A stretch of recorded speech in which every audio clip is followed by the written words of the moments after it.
میں اپنے کالم کی جگہ کو آج خالی شائع کروانا چاہتا ہوں۔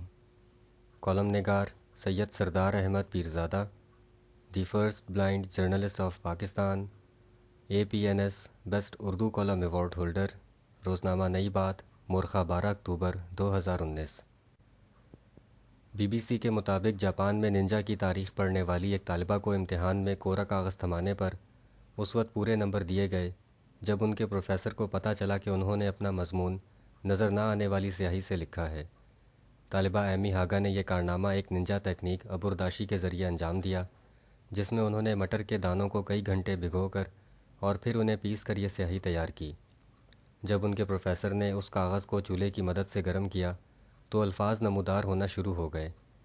طالبہ ہاگا نے بتایا کہ یہ ایک ایسی تکنیک ہے جو میں نے بچپن میں ایک کتاب سے سیکھی تھی۔ میں امید کر رہی تھی کہ کوئی اور اس تکنیک کو استعمال نہ کرے۔ ہاگا کو بچپن میں ایک اینیمیٹڈ TV شو دیکھنے کے بعد ننجا کی تاریخ میں دلچسپی پیدا ہوئی تھی۔ ننجا قرون وسطیٰ کے جاپان میں خفیہ اہلکار اور قاتل ہوا کرتے تھے۔ جاپان کی مائی یونیورسٹی میں داخلہ لینے کے بعد طالبہ ہاگا نے پہلے سال میں ننجا کی تاریخ پر کورس پڑھنے کی ٹھانی اور ان سے اگاریو کے ننجا میوزیم سے متعلق مضمون لکھنے کو کہا گیا۔ ان کا کہنا تھا کہ جب پروفیسر نے کلاس میں کہا کہ وہ تخلیقی صلاحیت کے استعمال پر زیادہ نمبر دیں گے تو میں نے فیصلہ کیا میرا مضمون سب سے منفرد ہونا چاہیے۔ میں نے کچھ دیر اس بارے میں سوچا اور پھر مجھے ابورداشی تکنیک کا خیال آیا۔ طالبہ ہاگا نے مٹر کے دانوں کو رات بھر بھگویا اور پھر انہیں پیس کر ایک کپڑے میں ڈال کر بھینچا۔ ان مراحل کے بعد انہوں نے پسے ہوئے مٹر کے دانوں کو پانی میں ملایا، پھر اس کی مخصوص مقدار برقرار رکھنے کے لیے 2 گھنٹے صرف کیے۔ اس کے بعد وشی نامی پتلے کاغذ پر ایک باریک برش کے ذریعے یہ تحریر لکھی۔ جب ان کی لکھائی سوکھی تو وہ نظر آنا بند ہو گئی۔ اس ڈر سے کہ کہیں ان کے پروفیسر ان کا خالی امتحانی پرچہ کوڑے دان میں نہ پھینک دیں، طالبہ ہاگا نے اس کاغذ پر عام سیاہی سے لکھ دیا کہ اس کاغذ کو گرم کریں۔ پروفیسر یوجی یامادا نے بتایا کہ انہوں نے جب یہ مضمون دیکھا تو وہ حیران ہوئے۔ ان کا کہنا تھا کہ میں نے اس سے پہلے خفیہ کوڈ میں رپورٹس لکھی دیکھی تھیں، لیکن ابورداشی کے ذریعے پہلی مرتبہ ایسا دیکھا۔ سچ بتاؤں تو مجھے شک تھا کہ شاید یہ الفاظ صحیح ظاہر نہیں ہوں گے، لیکن جب میں نے اپنے گھر میں چولہے پر کاغذ کو گرم کیا تو الفاظ بہت صاف نظر آنے لگے اور میں نے سوچا یہ بہت خوب ہے۔ ان کا کہنا تھا کہ میں اس مضمون کو پورے نمبر دینے میں بالکل بھی نہیں ہچکچایا، حالانکہ میں نے پورے کاغذ کو گرم نہیں کیا تاکہ میڈیا کو اس بارے میں معلوم ہو اور وہ اس کی تصویر لے سکیں۔ خالی صفحے دینے کی روایت ہمیں ایک اور جگہ بھی ملتی ہے، یعنی جب اخبارات کسی ڈکٹیٹر کی سینسرشپ کی پابندیوں کے خلاف خاموش احتجاج کرنا چاہتے ہیں تو وہ عموماً اپنے صفحات سے سینسرشپ کی زد میں آ کر اتاری گئی خبریں یا مضامین کی جگہ کو خالی ہی رہنے دیتے ہیں۔ اخبار انہی خالی جگہوں کے ساتھ شائع ہو کر مخصوص احتجاج کی روایت میں شامل ہو جاتا ہے۔ آج 12 اکتوبر کا دن ہے۔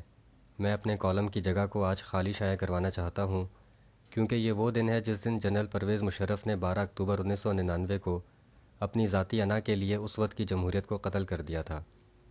میں اپنے کالم کی جگہ کو آج خالی شائع کروانا چاہتا ہوں کیونکہ جنرل پرویز مشرف کے جمہوریت کے خلاف قاتلانہ اقدام کے حق میں صرف سیاسی حسد کی وجہ سے تقریباً تمام سیاسی بونے نواز شریف کا تختہ الٹنے کے ظاہری اور درپردہ حامی نظر آنے لگے تھے۔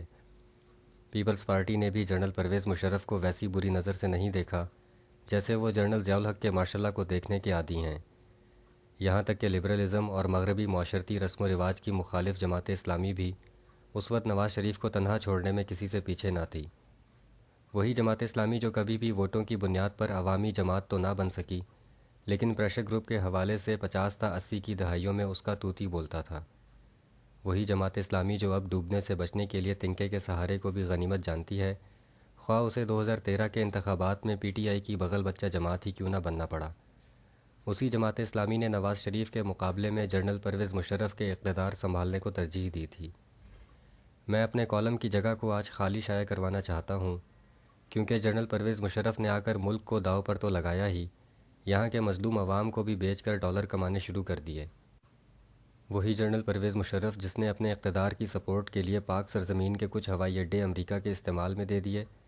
وہی جنرل پرویز مشرف جس نے نواز شریف کی حکومت کا تختہ جن الزامات کی بنیاد پر الٹا تھا وہ سب اس کی اپنی حکومت میں کارفرما ہو گئے، جن میں حکمرانی کا غرور، اقربا پروری، فیصلوں میں غیر ملکی مفادات کو اہمیت ملنا، کشمیر کی سودے بازی، قبائلی علاقوں پر ڈرون حملے اور اپنے ہی شہریوں کو غیر ملکی بارود سے مروانا وغیرہ شامل تھے۔ میں اپنے کالم کی جگہ کو آج خالی شائع کروانا چاہتا ہوں کیونکہ 12 اکتوبر 1999 کو اقتدار سنبھالنے والے جنرل پرویز مشرف نے عدلیہ کو بھی سلاخوں کے پیچھے بند کر دیا۔